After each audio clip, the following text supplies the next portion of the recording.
6 Things About Islam. In the words of Swiss journalist and author Dr. Roger de Pasquier, the West, whether Christian or de-Christianized, has never really known Islam. Ever since they watched it appear on the world stage, Christians never cease to insult and slander it in order to find justification for waging war on it. It has been subjected to grotesque distortions, the traces of which still injure the European mind. Even today, there are many Westerners from whom Islam can be reduced to 3 ideas: fanaticism, fatalism, and polygamy. Of course, there does exist a more cultivated public whose ideas about Islam are less deformed. There are still precious few who know that the word Islam signifies nothing other than submission to God. One symptom of the ignorance is the fact that the imagination of most Europeans, Allah refers to the divinity of the Muslims, not the God of the Christians and Jews. They are all surprised to hear, when one takes the trouble to explain things to them, that Allah means God, and that even Arab Christians know him by no other name. 6. Muslims and Jesus. Misconception: Muslims hate Jesus. There are many similarities between the historical reference of Christianity and Islam. Many people are amazed to find out that according to Muslim belief, Jesus is one of the greatest messengers of God.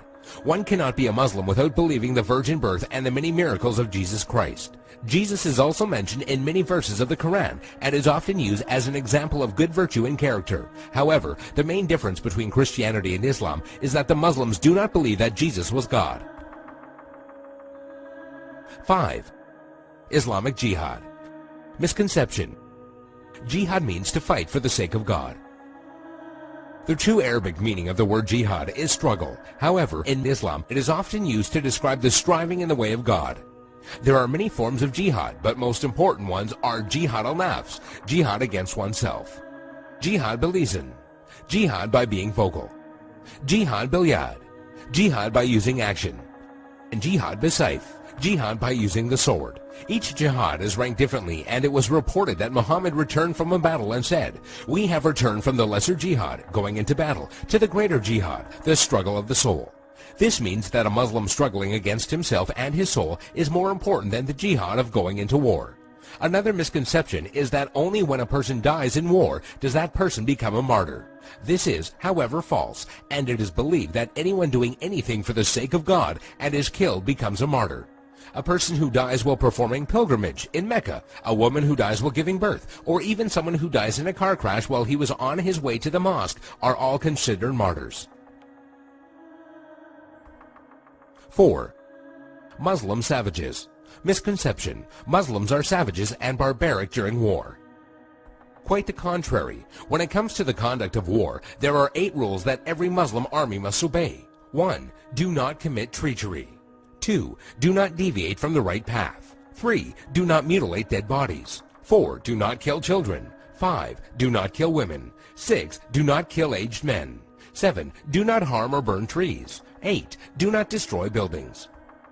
During the Crusades, when Saladin defeated the Franks, he honored the defeated Frankish army and supplied them with food. And during the Third Crusade, when Saladin's enemy King Richard fell sick, Saladin sent him a gift of fruits and horses. 3. Women's rights. Misconception: Women have no rights. The image of a woman wearing a veil from head to toe, a woman who gets unfair justice, or a woman who is not allowed to drive is an all too familiar notion when it comes to women treatment in Islam. And while there are Muslim countries in the world that do implement many harsh rulings against women, this should not be portrayed as Islamic law. Many of these countries have cultural differences that go against the teachings of Islam. It should be noted that during pre-Islam Arabia, women were used for fornication only and had no independence. The birth of a daughter in a family was considered humiliating, and the practice of female infanticide was uncontrolled. When Islam came back to being, verses in the Quran condemned the practice of female infanticide. Islam gave back many human rights to the women, and Muhammad was even reported saying that women are the twin halves of men. A Muslim woman is allowed to reject and accept any suitor for marriage and has the right to seek divorce. There is nothing in Islam that forbids a Muslim woman from exiting her house and is allowed to drive. Also, in regards to education, a woman is obligated to seek knowledge, and it is considered a sin if she refuses. 2. By the sword.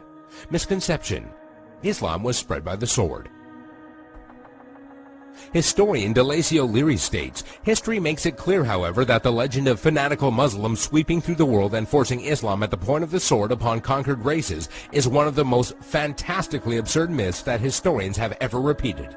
There is no record in history that shows people forced by sword point to convert to Islam. When Islam spread through countries, they would set up private churches and synagogues for the non-Muslims they were governing, and because of the good treatment they had received, they themselves would convert. If one considers the small number of Muslims who initially spread Islam to the West, all the way from Spain and Morocco into the East from India and China, one would realize that such a small group of people could not force others to be members of a religion against their will. It is also interesting to note that when the Mongols invaded and conquered large portions of the Islamic Empire, instead of destroying the religion, they adopted it.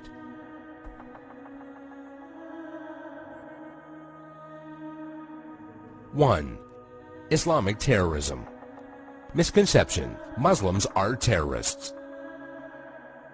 This is by far the biggest misconception of Islam, given unfairly by stereotyping and the public image that the media gives. Has anyone else noticed how when a specific group of people attack another group of people, it is labeled as a hate crime, but when a Muslim opens fire on anybody, it is quickly regarded as terrorism? Many political dictators and officials or extremist groups use the name of Islam as a strategy to garner followers and attention when many of their practices go against the true basis of Islam. The media has also portrayed Islam as a cult or a club where if you join you become a terrorist, and that is now part of your agenda. However, all over the world people practice Islam in the true form and use it as a way of life. There are many verses in the Quran that go against the idea of terrorism. Some of these verses include, "Fight the way of Allah, those that fight you, but do not transgress limits, for God does not love transgressors." This basically means do not fight except in self-defense, and even in doing so, do not go beyond defense. Another verse states, "If they seek peace, then you seek peace," which means do not attack people for no reason or kill innocent people. There is nowhere in Islam, whether it be in the Quran or the teachings of Muhammad, that promotes the killing of innocent people.